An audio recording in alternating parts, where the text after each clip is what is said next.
ഒരു പ്രധാനപ്പെട്ട വാർത്ത വരികയാണ്. വാഹനങ്ങൾ കൂട്ടിയിടിച്ച് അപകടമുണ്ടായിരിക്കുന്നു. Delhi Agra express ഹൈവേയിലാണ്.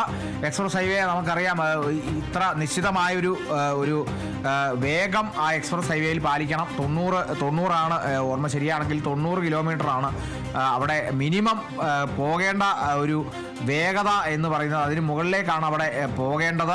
Minimum 90 kilometre വേഗതയെങ്കിലും പോകണം. ഇപ്പോൾ അത്തരത്തിൽ ആ വേഗത്തിൽ പോയത് കൊണ്ടായിരിക്കണം വേഗത എന്തായാലും ഉണ്ടാകും. എന്നാൽ എവിടെയെങ്കിലും ഒരു ചെറിയ തടസ്സം വന്നു കഴിഞ്ഞാൽ അവിടെ ഒന്നിനു പുറകെ ഒന്നായി മാല പോലെ അപകടം ഉണ്ടാകും എന്നുള്ള സാഹചര്യമൊക്കെ നേരത്തെ തന്നെ വിലയിരുത്തപ്പെട്ടതാണ്. അത്തരത്തിലുള്ള അപകടങ്ങളൊന്നും കാര്യമായി അങ്ങനെ ഉണ്ടായിരുന്നില്ല. ഇപ്പോൾ ഡൽഹി ആഗ്ര എക്സ്പ്രസ് ഹൈവേയിൽ ഇപ്പോൾ അങ്ങനെ ഒരു അപകടമുണ്ടായി. 4 മരണമാണ് ആ അപകടത്തിൽ ഉണ്ടായിരിക്കുന്നത്.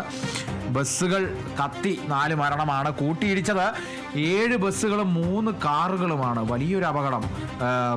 7 ബസ്സുകളും 3 കാറുകളും ഉൾപ്പെട്ട അതെല്ലാം കൂടി ഒരു കൂട്ടിയിടിയാണ് ഉണ്ടായത്.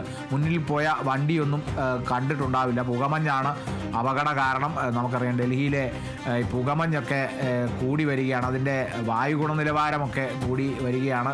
ഇന്നിപ്പോൾ പുതിയൊരു കണക്ക് വെച്ച് നോക്കുകയാണെങ്കിൽ എയർ കോഎഫിഷ്യൻ്റ് ഇൻഡെക്സ് 500 എത്തിയെന്നാണ് മനസ്സിലാക്കുന്നത്. ഈ പുകമഞ്ഞ് വലിയൊരു പ്രശ്നമാണ്. കഴിഞ്ഞ ദിവസം മെസ്സിയുടെ വരവ് പോലും ഇല്ലാതാക്കിയത്, അല്ലെങ്കിൽ മെസ്സിയും പ്രധാനമന്ത്രിയായിട്ടുള്ള കൂടിക്കാഴ്ച വരെ ഇല്ലാതാക്കിയത്, ഈ വില്ലനായത് ഈ പുകമഞ്ഞാണ്. മെസ്സിക്ക് മോദിയെ പ്രധാനമന്ത്രി ഒന്ന് കാണാൻ സാധിച്ചില്ല. അതിനൊക്കെ കാരണം ഈ പുകമഞ്ഞാണ്. ഇപ്പോൾ ഇത്തരത്തിലുള്ള അപകടവും കൂടി ഉണ്ടായിരിക്കുന്നു. പുകമഞ്ഞ് കാരണം ആകെ കൂടെ പ്രശ്നത്തിലായിരിക്കുകയാണ്. അപകട കാരണം പുകമഞ്ഞാണെന്നുള്ളതാണ്. 50 പേർക്ക് പരിക്കേറ്റിട്ടുണ്ട്.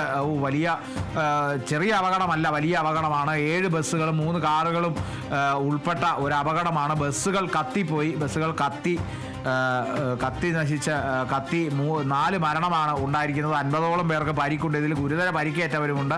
അവരുടെയൊക്കെ ആരോഗ്യനില എങ്ങനെയാണ് എന്നുള്ളതും കൂടി അറിയണം. വാഹനങ്ങൾ കൂട്ടിയിടിച്ച് അപകടമുണ്ടായി. എക്സ്പ്രസ് ഹൈവേയിലാണ് ഈ അപകടം. പരന്നു കിടക്കുന്ന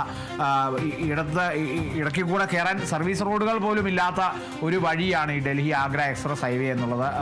ഒരു സ്ഥലത്ത് നിന്നും പ്രവേശനം തുടങ്ങിക്കഴിഞ്ഞാൽ അങ്ങറ്റത്ത്, അല്ലെങ്കിൽ ഇത്ര കിലോമീറ്റർ കഴിഞ്ഞാൽ മാത്രമേ അതിനൊരു അന്ത്യമുള്ളൂ. ഇതിൻ്റെ ഇടയ്ക്ക് കൂടെയൊന്നും നമുക്ക് കയറാൻ പറ്റില്ല. അല്ലെങ്കിൽ നമ്മൾ ഇവിടെ കണ്ടിട്ടുള്ള പോലത്തെ ഒരു ഹൈവേ അത്തരത്തിൽ ആ ഒരു ഹൈവേ അല്ല.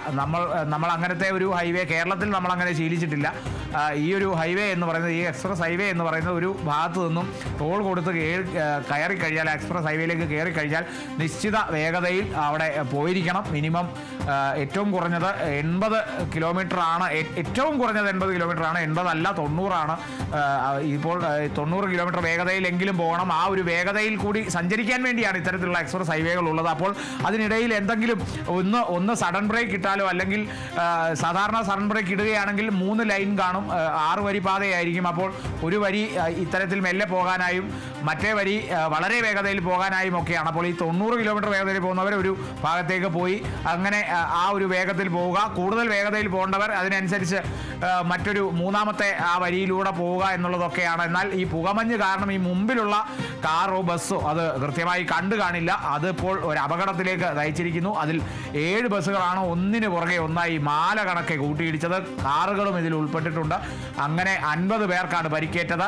4 മരണമാണ് ഉണ്ടായത്. ബസ്സുകൾ കത്തി 4 മരണം ഉണ്ടായിരിക്കുന്നു. ഡൽഹി ആഗ്ര എക്സ്പ്രസ് ഹൈവേയിൽ വാഹനങ്ങൾ കൂട്ടിയിടിച്ച് 4 മരണം ഉണ്ടായിരിക്കുന്നു. 50ഓളം പേർക്ക് പരിക്കേറ്റിരിക്കുന്നു. കാരണക്കാരൻ പുകമഞ്ഞാണ്.